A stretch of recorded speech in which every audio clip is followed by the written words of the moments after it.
Krishna Rama Govinda Narayana Krishna Rama Govinda Narayana Krishna Rama Govinda Narayana Krishna Rama Govinda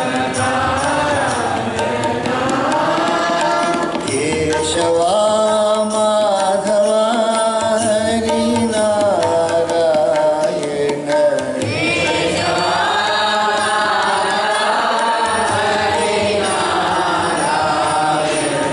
Keshava Madhava Hari Narayana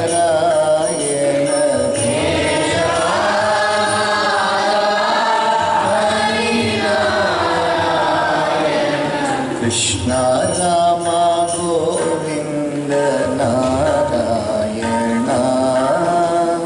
Krishna Rama Govinda Narayana Krishna Rama Govinda Narayana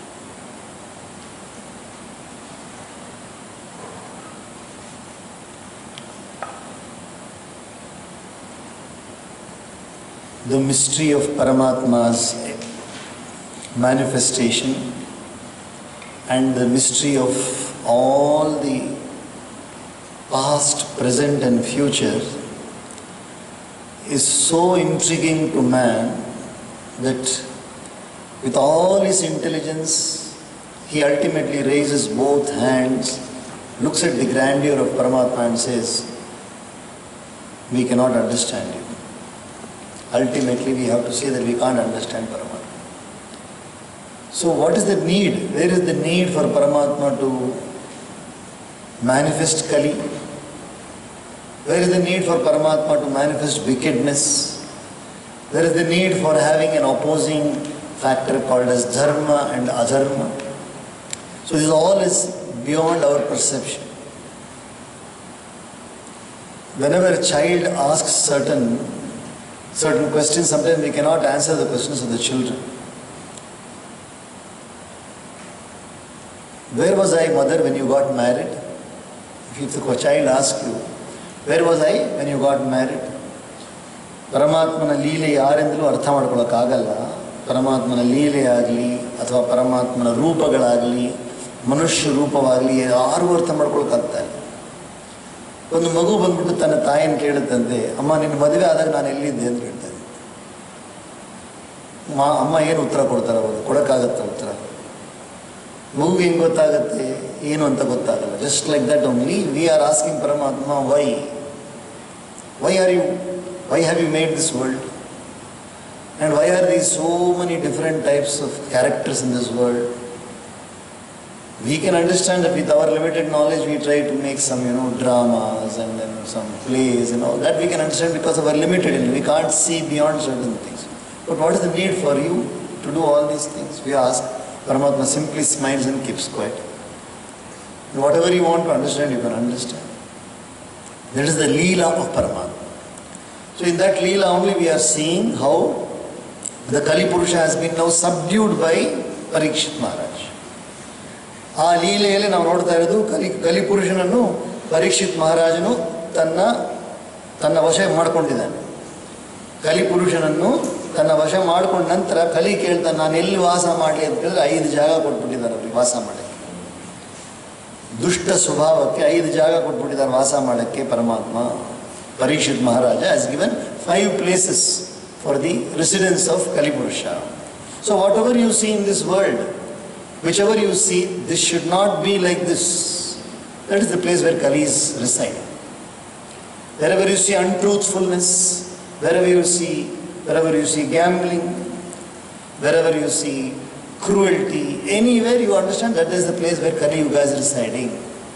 So is it possible that some people, for example, who are striving to be good, is it possible that even in this Kali Yuga, you can be free from the effect of Kali Yuga?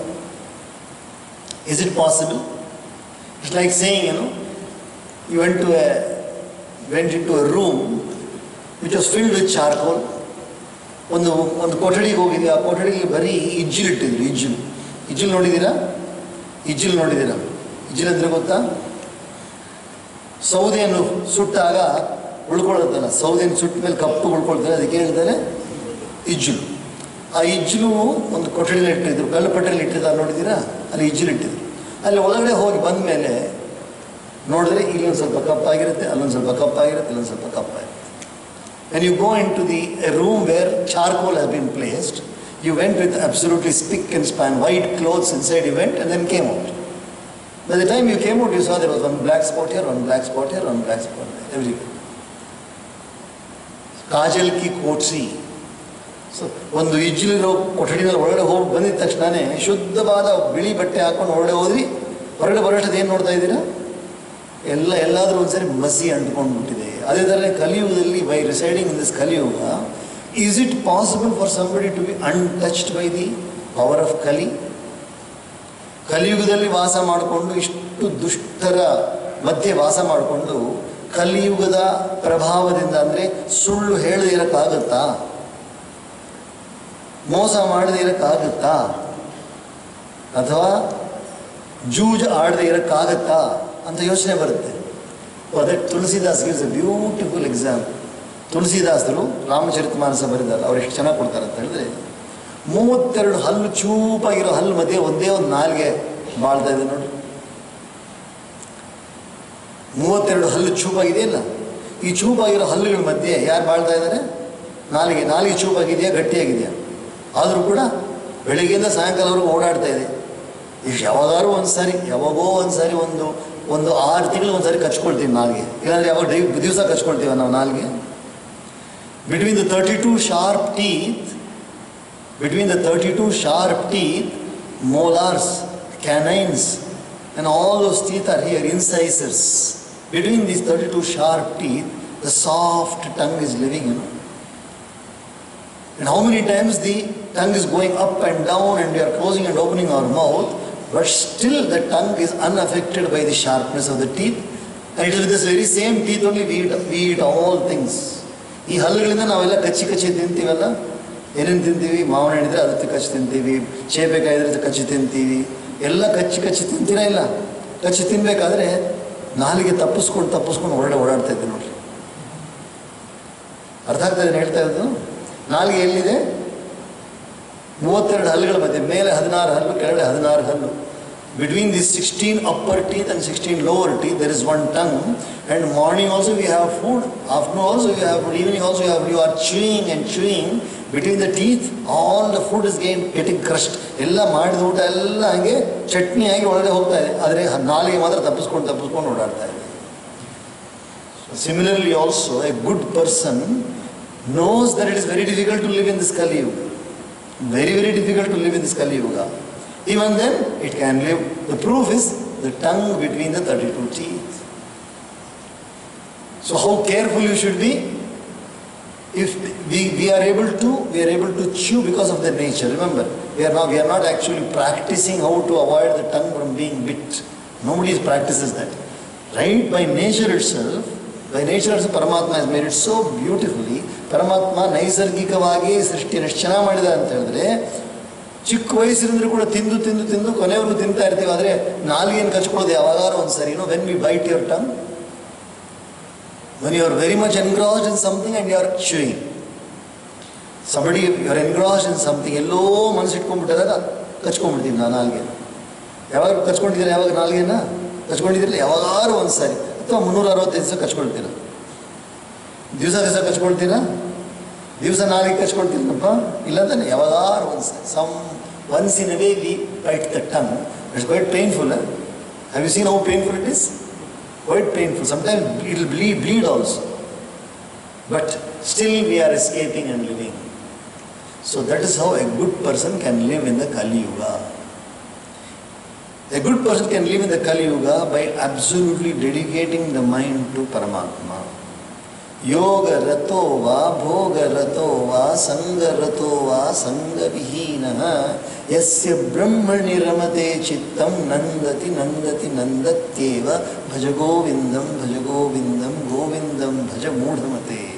Whether you are doing yoga, or whether you are enjoying the life, or you are in a company, or you are aloof, totally aloof, alone, if your mind is engrossed in Paramatma, then there is no difficulty for you, you will be enjoying life truly.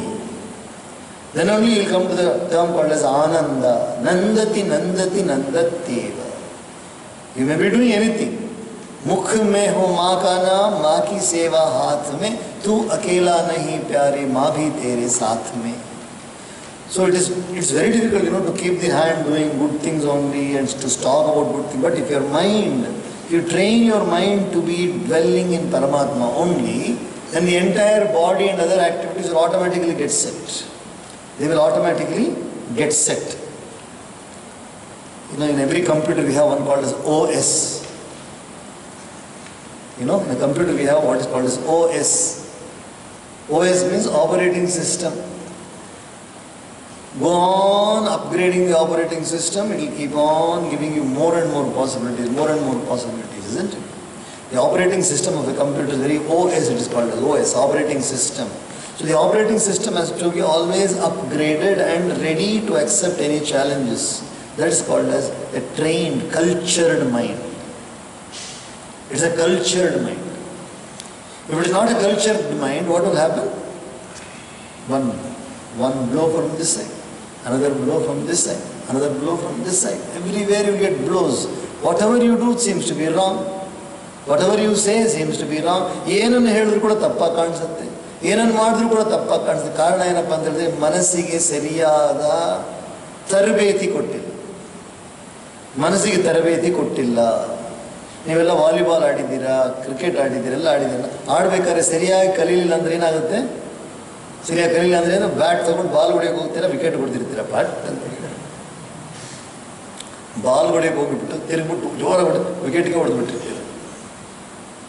ಮಾಡ್ತೀರಾ ಇಲ್ಲ? ಆ ಥರ ವಾಲಿಬಾಲ್ನ ಸರಿಯಾಗಿ ಹೊಡಿಬೇಕಂತ ಹೋಗಿರ್ತೀರ, ಎಲ್ಲೋ ಹೋಗ್ಬಿಟ್ಟಿರ್ತೀವಿ ball. ನೀವು ಎಲ್ಲಿರ್ತೀರಿ, ball ಎಲ್ಲೋ. ಕಾರಣ ಏನು? ಅಭ್ಯಾಸ ಇಲ್ಲ. ಅಭ್ಯಾಸ ಇಲ್ಲ.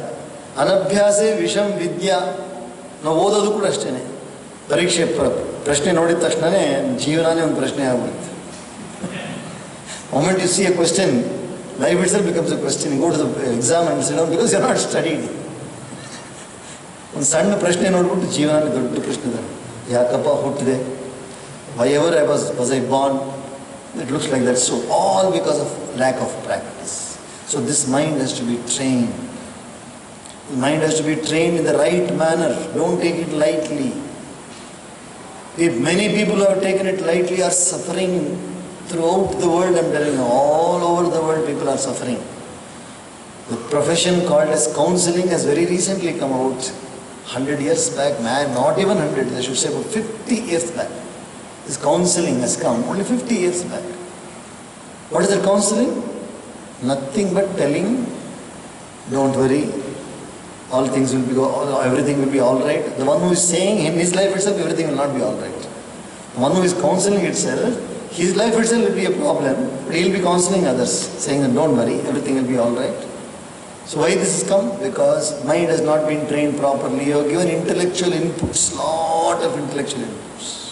You have given information, thoroughly fed information.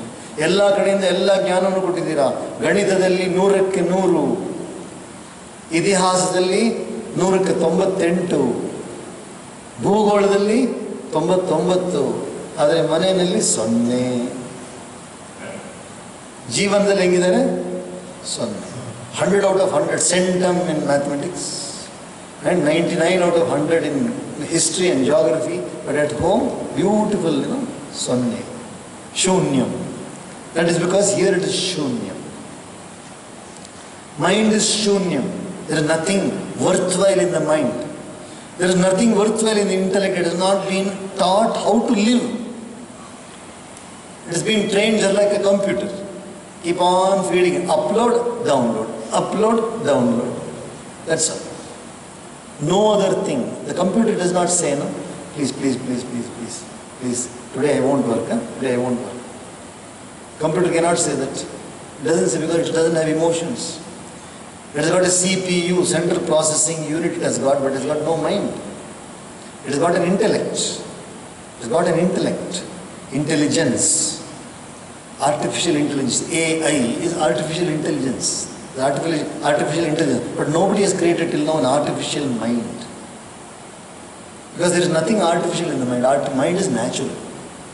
Mind is very, very natural, absolutely natural. So this natural mind, ಇದಕ್ಕೆ ನಾವು ಆಹಾರವನ್ನು ಕೊಡಬೇಕು. ಈ ಮನಸ್ಸಿಗೆ ಆಹಾರವನ್ನು ಕೊಡಬೇಕು ನಾವು.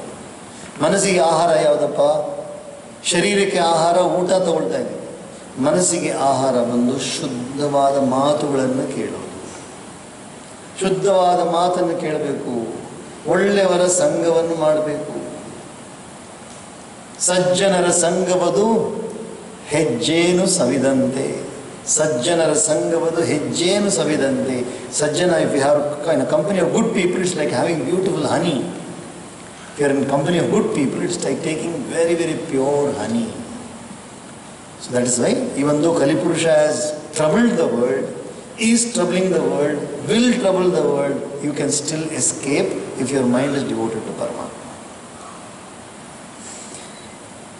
Suta continued, and here we are having the king then restored the three lost legs of the bull. The king then restored the 3 lost legs of the bull. How can Parikshit Maharaj ಏನು ಮಾಡಿದ್ರು ಗೊತ್ತಾ? ಆ 3 ಕಾಲುಗಳು ಹೋಗಿತ್ತಲ್ಲ ಧರ್ಮದೇವತೆಗೆ, ಆ 3 ಕಾಲುಗಳನ್ನು ಸೇರಿಸಿಬಿಟ್ರಂತೆ ಪರೀಕ್ಷಿತ್ ಮಹಾರಾಜ್. ಇವಾಗ ಆ ಧರ್ಮದೇವತೆ 4 ಕಾಲಲ್ಲಿ ಓಡಾಡ್ತಾ ಇದೆ. ಏನೇನಿತ್ತು 3 ಕಾಲುಗಳು ಹೋಗಿರೋ ಕಾಲುಗಳು ಯಾವುದಾದ್ರು ಗೊತ್ತಾ ನಿಮಗೆ? ತಪಶ್ಚರ್ಯ, ಶುದ್ಧತೆ, ಆಮೇಲೆ ಕರುಣೆ.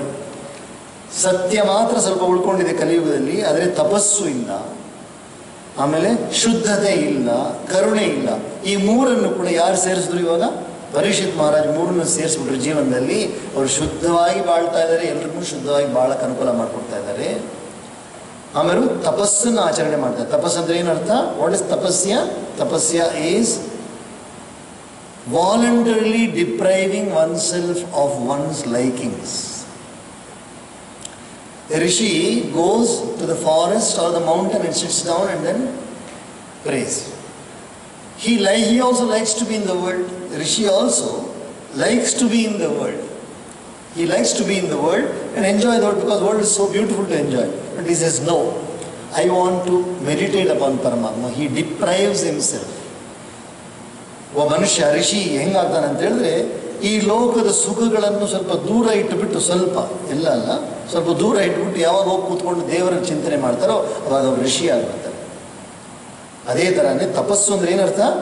ಲೋಕದ ಸುಖಗಳನ್ನು ಸ್ವಲ್ಪ ಕಡಿಮೆ ಮಾಡಿಕೊಂಡು ಪರಮಾತ್ಮ ಚಿಂತನೆಯ ಸುಖವನ್ನು ಜಾಸ್ತಿ ಮಾಡೋದು. ಸೊ ತಪಸ್ಸು. ಶುದ್ಧತೆ ಅಂದರೆ ಏನರ್ಥ? ಹೃದಯದಲ್ಲಿ ಒಳ್ಳೆ ವಿಚಾರಗಳನ್ನೇ ಪೋಷಣೆ ಮಾಡೋದು. Fostering only good thoughts in the mind. Jealousy, ಹೊಟ್ಟೆ ಕಿಚ್ಚು ಪಡಬಾರ್ದು. ದ್ವೇಷ ಪಡಬಾರ್ದು. ದುರಾಸೆ ಪಡ್ಬೋದಲ್ಲ? ದುರಾಸೆ ಪರವಾಗಿಲ್ವ? Greed, no greed, no jealousy, no hate towards anybody. ಪ್ರೀತಿ ಚೆನ್ನಾಗಿ ಬೆಳೆಸ್ಕೊಂಡು, ಒಬ್ರಿಗೊಬ್ರು ಪ್ರೀತಿನ ಬೆಳೆಸ್ಕೊಂಡು, ಸುಳ್ಳು ಹೇಳಬಾರ್ದು. ಈ ಥರ ಎಲ್ಲ ಬಂದಾಗ ಏನಾಗುತ್ತೆ? 4 ಕಾಲು, ಧರ್ಮದೇವತೆಯ 4 ಕಾಲು ಬಂದ್ಬಿಟ್ಟಿದೆ ಇವಾಗ. ನಾವು Dharmadevate has got back all the 4 legs. Now the bull, which was the Dharmadevata, which is the form of the bull, having only 1 leg, has been now once again set right. The king then restored the 3 lost legs of the bull, namely penance, purity and compassion, and comforted and cherished Mother Earth. ಭೂಮಾದೇವಿಯನ್ನು ಕೂಡ ಪ್ರೀತಿಯಿಂದ ನೋಡೋಕ್ಕೆ ಶುರು ಮಾಡಿದ್ರು. ಭೂಮಾದೇವಿಯನ್ನು ಪ್ರೀತಿಯಿಂದ ನೋಡೋದು ಯಾವಾಗ? ಮರಗಳನ್ನು ಕಡಿದೇ ಹೋದರೆ. When you stop cutting trees, when you stop, putting plastic all over, plastic ಎಲ್ಲ ಕಡೆ ಬಿಸಾಡ್ತಾರೆ, ನೋಡಿದ್ದೀರಲ್ಲ? ಎಲ್ಲ ಕಡೆ ಪ್ಲಾಸ್ಟಿಕ್ ಬಿಸಾಕಿದ್ದಾರೆ. ಪರವಾಗಿಲ್ಲ, ಬಿಸಾಕ್ಬೋದಲ್ವಾ? ಪ್ಲಾಸ್ಟಿಕ್ ಬಿಸಾಕಿದ್ದಾರೆ, ಕಸ ಹಾಕಿರ್ತಾರೆ. ಅದೆಲ್ಲ ನಿಲ್ಲಿಸಿದಾಗ mother earth is once again restored to her own grand self.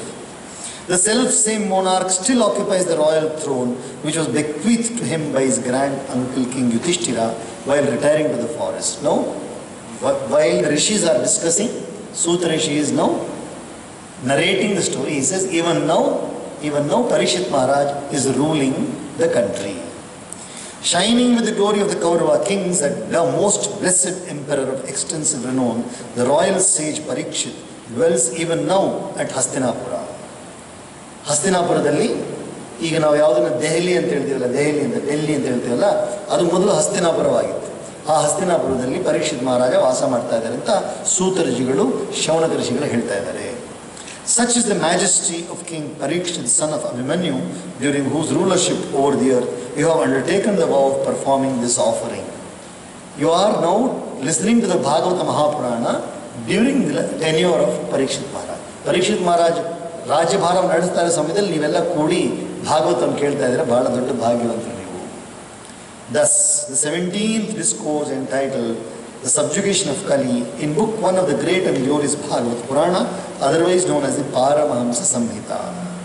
Athashtadashodhyayah.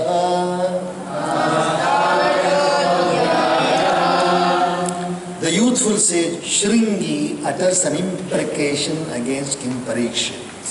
Shringi ಎಂಬ ಸಣ್ಣ ವಯಸ್ಸಿನ ಋಷಿಗಳು ಪರೀಕ್ಷಿತ್ ಮಹಾರಾಜರಿಗೆ ಒಂದು ಶಾಪವನ್ನು ಕೊಡ್ತಾರೆ. ಯಾಕೆ ಅಂತ ಇವಾಗ ನೋಡೋಣ. ಯೋ ವೈ ದ್ರೋಣ್ಯಸ್ತ್ರ ವಿಪ್ಲುಷ್ಟೋ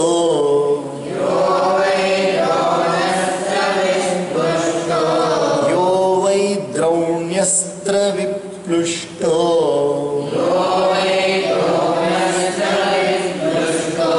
ನ ಮಾತುರುದರೇ ಮೃತಃ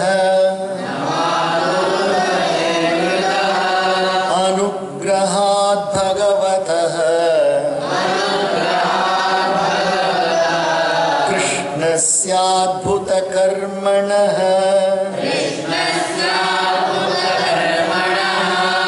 ಬ್ರಹ್ಮಕೋಪೋತ್ಥಿತಾದ್ಯಸ್ತು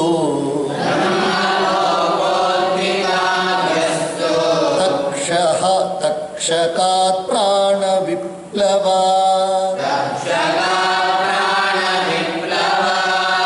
ನ ಸಮ್ಮೋಹೋರುಭಯ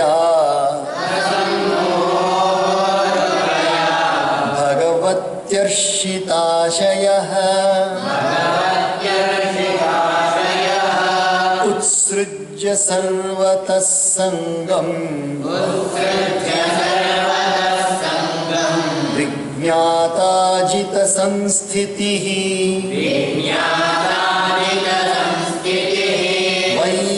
ವೈಯಾಸಕೇರ್ಜಹೌ ಶಿಷ್ಯೋ ಗಂಗಾಯಾಂ ಸ್ವಂ ಕಲೇವರಂ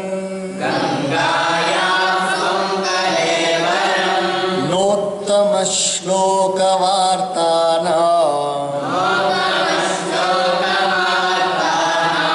ಜುಷತಾಂ ತತ್ಕಥಾಮೃತಂ ಸ್ಯಾತ್ ಸಂಭ್ರಮೋಂತಕಾಲೇಪಿ ಸ್ಮರತಾಂ ತತ್ಪದಾಂಬುಜಂ ತಾವತ್ ಕಲಿರ್ನ ಪ್ರಭವೇ ಪ್ರವಿಷ್ಟೋಪೀಹ ಸರ್ವತಃ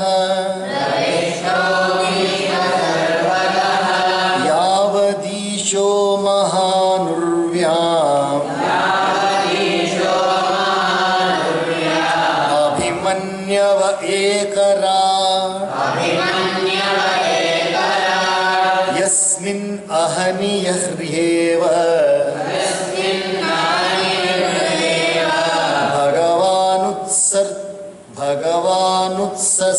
ಭಗವಾನುತ್ಸಸರ್ಜಗಾಂ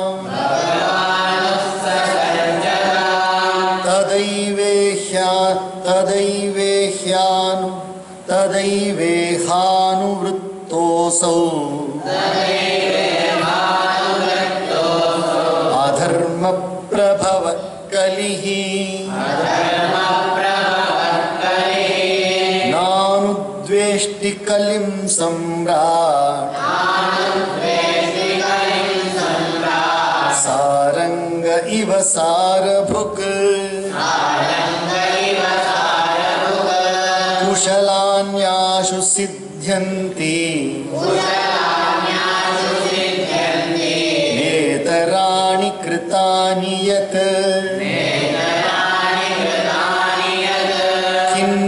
किन्नु बालेषु शूरेण कलिना धीरभीरुणा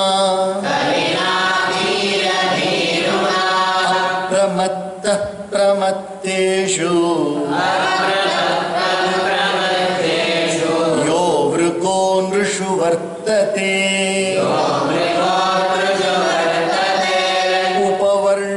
उपवर्णितमेतद्वः पुण्यं पारीक्षितं मया वासुदेव कथोपेतम् आख्यानं यदपृच्छत यायाः कथा भागवतः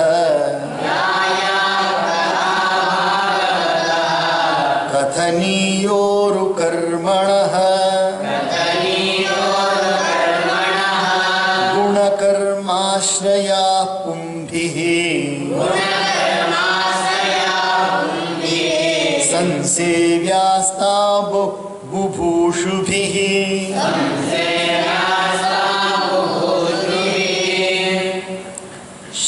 श्रीमन्नारायण नारायण नारायण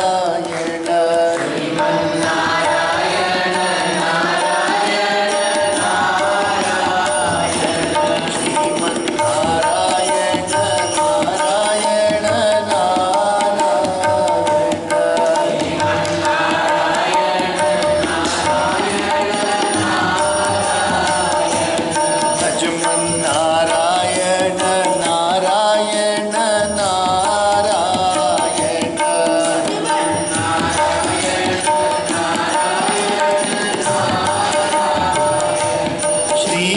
श्रीमन्नारायण नारायण